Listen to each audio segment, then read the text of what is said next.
আসসালামু আলাইকুম রহমতুল্লাহি ওয়া বারাকাতুহু। আজকে আপনাদের দেখাবো একটি ক্ষুদ্র মৌমাছির চাক কী পরিমাণের মধু হয় এবং দুধ আপনারা সময় মতো না খুলেন তাহলে আপনাদের বক্সের কি হবে, কি ক্ষতি হবে আর কি লাভ হবে সেটা আজকে দেখাবো আপনাদেরকে। দেখেন, আমার এই বক্সটি আমার ঘরের বারান্দায় যে বক্সটি আমি রেখেছি, আপনারা অবশ্যই দেখতে পাচ্ছেন। যেহেতু আমরা আমাদের ঘরের বারান্দায় একটি বক্স পালতে পারি, কিন্তু আপনারা কেন পারেন না? দেখেন, এই বক্সটি আমার অন্য অন্য বক্স খোলা শেষ, কিন্তু এই বক্সটি আমি সময়ের অভাবে খুলতে পারি নাই এবং বৃষ্টির কারণে খুলতে পারি নাই, সেহেতু এই বক্সটি একটু দেরি হয়ে গেছে। কিন্তু এই ক্ষুদ্র মৌমাছি আমাদের দেশি প্রজাতির মৌমাছি, শুধু আপনার দেরিও হয়ে যায়, অত সহজে মধুগুলা এরা খায় না, এরা সঞ্চয়ে রাখে। কিন্তু আমার এই বক্সটি দেরি হওয়ার কারণে একটি সমস্যা তো অবশ্যই হয়েছে। আমাদের ফ্রেমের ফিতাগুলা সেটি অকেজো হয়ে গেছে এবং রানীটা ডিম পাড়া কমিয়ে দিয়েছে এবং শুধু খালি না, অলরেডি আরও নতুন রানীর সেল দিয়েছি। কিন্তু এই সময় আমরা রানীর সেলগুলা সহজে নেই না, যেহেতু নতুন রানীর সেল দিয়েছি। অবশ্যই আপনাকে দেখাবো এই সেলগুলোতে আপনারা কী করতে পারবেন। যেখানে একটি বক্সে যখন রানীর সেল দেয় তখন এই বক্সের মাছিগুলা খুবই আক্রমণ হয়, এটা আপনারা জানেন। সেজন্য আমি একটি বেশি পরিমাণে দমা ব্যবহার করা শুরু করেছি, যে ভাই মাছির হাত থেকে আমরা আক্রমণ থেকে বাঁচতে পারি। এটি একটা বিশাল একটি বক্স আমার, যে বক্সটি আমাদের বাংলাদেশে সবাই মোটামুটি পালে, সেই কোয়ালিটির একটি বক্স। এবং আপনারা বুঝতে পারতেছেন, ফ্রেমের নিচে যে আমাদের গ্যাপ জায়গাটা রাখি, সেই জায়গাটাতেও ফিতা বেঁধে নিয়েছি দেখেন। এবং উপরে যে জায়গাটা আমরা রাখি সেটাতেও ফিতা বেঁধে নিয়েছি এবং প্রচুর পরিমাণ মধু হয়েছে এই ফ্রেমে। এখন এই ফ্রেমের ফিতাগুলো যেহেতু নষ্ট হয়ে গিয়েছে, কালো হয়ে গিয়েছে, এখন আপনারা কি করবেন? এই ফিতাগুলা আপনারা অবশ্যই আজকের ভিডিওটা ধৈর্য সহকারে দেখেন, তাহলে আপনারা বুঝতে পারবেন যে আপনার বক্সের এমন সমস্যা হলে আপনারা কি করলে আপনাদের বক্সটি আবার আগের মতন ফিরিয়ে আনতে পারবেন। না হয়তো আপনাদের বক্সটি নষ্ট হয়ে যাবে। আপনারা জানেন না যে পুরান ফিতাগুলা, কালো ফিতাগুলার মধ্যে রানীর ডিম পাড়া বদ্ধ করে দেয়, ডিম পারে না। কারণ কালো ফিতাগুলা খুবই শক্ত হয়, আর শক্ত ফিতার মধ্যে রানী ডিম পারবে না সব ফিতা ছাড়া, সাদা ফিতা ছাড়া। সেহেতু আমাদের এখন করণীয় কিতা, আগেই বলেছি যে আজকের ভিডিওটা খুবই আকর্ষণীয় একটি ভিডিও। দেখেন কী পরিমাণের মধু, এবং ভিডিওটা হয়তো একটু লং, কিন্তু লং হলেও আপনাদের এই একটি ভিডিও থেকে আপনারা মৌমাছির এই গুরুত্বপূর্ণ কাজটা জানতে পারবেন। তো দেখেন,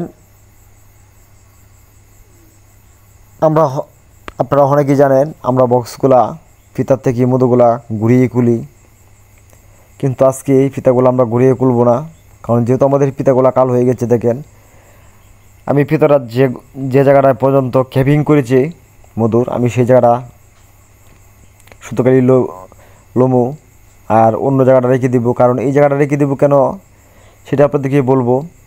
এই ফ্রেমটাতে আমার এই ফিতাটার মধ্যে একটি রানীর সেল আছে, বিশাল একটি সেল। দেখেন, বিশাল একটি সেল, এটি বড়, এবং আরও সেল আছে ছোটো ছোটো। সেই ছোটো ছোটো সেলগুলা আমরা ভেঙে দিব, এবং যে বড় সেলটা সেটা আমরা রেখে দিব। রাখার পরে দিয়ে আমরা এই সেলটি দিয়ে কীটা করতে পারবো, আমাদের সেই রানীটা হয়তো কিছু দুর্বল হয়ে গেছে, সেজন্য রানীটা ডিম পাড়া কমিয়ে দিয়েছি। তো এই রানীটা যখন আমরা সেল থেকে বের হবি তখন আমরা হয়তো আরেকটি বক্স করব, আর না হয়তো যে পুরান রানীটা সেই রানীটা আমি নষ্ট করে দিব। দেখেন আপনারা এভাবেই আপনারা দুধ ফিতা থেকে মধুটা খুলতে পারেন কেটে, তাহলে আবার নতুন ফিতা দুধ শুরু করে দেয়, তাহলে আপনার পুরান রানীটাই আপনার বক্সে চলবে। আর দুধ দেখেন আপনার ফিতাগুলো তৈরি করে না, তখন আপনার এই রানীটা তার কোনো কাজ করতে পারবেন না। দেখেন এটা মাত্র রানীর সেল আছে, কিন্তু এই ফিতাটা আমরা পুরোপুরি কেটে নিব, কারণ এই ফিতার মধ্যে আর কখনো রানী ডিম পারবে না, কারণ এরকম অবস্থা হয়েছে ফিতাটা। কারণ এবারের বছর গরমের তাপ আপনারা অনেকেই জানেন, প্রচুর পরিমাণের গরমের তাপের কারণে আর অত সহজে আমাদের ফিতাগুলো নষ্ট হয়ে গেছে। না হয়তো আমরা এই মুহূর্তেই আমরা ফিতাগুলা পালানোর চিন্তা ভাবনা করি না, কারণ আনসিজনে শুধু পাল্টানোর চিন্তা ভাবনা করি। দেখেন এটি একটি বিশাল একটি বক্স, সেজন্য এই বক্সের কাজটা আমি একটি ভিডিওতে আপনাদেরকে দেখিয়ে দেওয়ার জন্য চেষ্টা করতেছি। যদি ভিডিওটা ভালো লাগে থাকে তাহলে অবশ্যই ভিডিওটা শেয়ার করে দিবেন, অন্যদেরকে দেখার সুযোগ করে দিবেন, এবং কিছু জানা থাকলে কমেন্ট করবেন। আর যদি আমার চ্যানেলে নতুন হয়ে থাকেন অবশ্যই চ্যানেলটি সাবস্ক্রাইব করে রাখতে পারেন, এবং আপনারা নাও রাখতে পারেন, এটা আপনাদের বিষয়। দুধু মৌমাছি পালা শিকার আগ্রহ থাকে তাহলে অবশ্যই রাখবেন, আর দুধু শিকার আগ্রহ না থাকে তাহলে রাখার প্রয়োজন নাই। তো দেখেন আরও আমাদের দুটি পিতা রয়েছে, আপনারা এই দুটি পিতাও দেখতে পারবেন কি পরিমাণের মতো হয়েছে।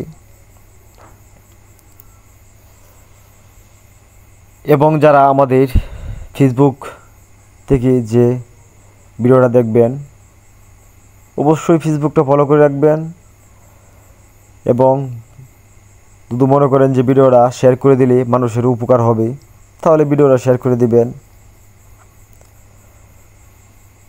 আর একটি লাইক করতে অবশ্যই ভুলবেন না।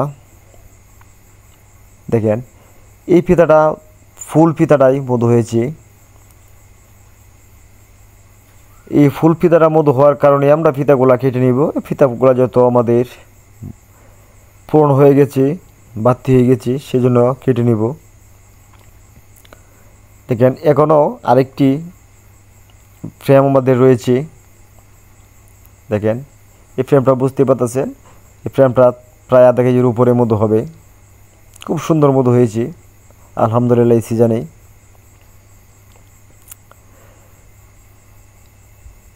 তো যাদের বক্সে আপনাদের ফিতাগুলা কালো হয়ে যা অবশ্যই তারা এইভাবেই আপনারা নতুন ফিতাগুলা করতে পারেন, এবং দুধু আরও কিছু জানার থাকে অবশ্যই আমাকে কমেন্ট করবেন, অবশ্যই রিপ্লাই পেয়ে যাবেন। হয়তো কোনো ব্যস্ততার কারণে আপনাদের কমেন্টটা আমাদের হয়তো একদিন সময় যায় আমি দেখতে পারি না, কিন্তু মনে কষ্ট নেবেন না, সেই বলে বিদায় নিলাম। আসসালামু আলাইকুম ওয়া রাহমাতুল্লাহি ওয়া বারাকাতুহু। ভালো থাকুন সব।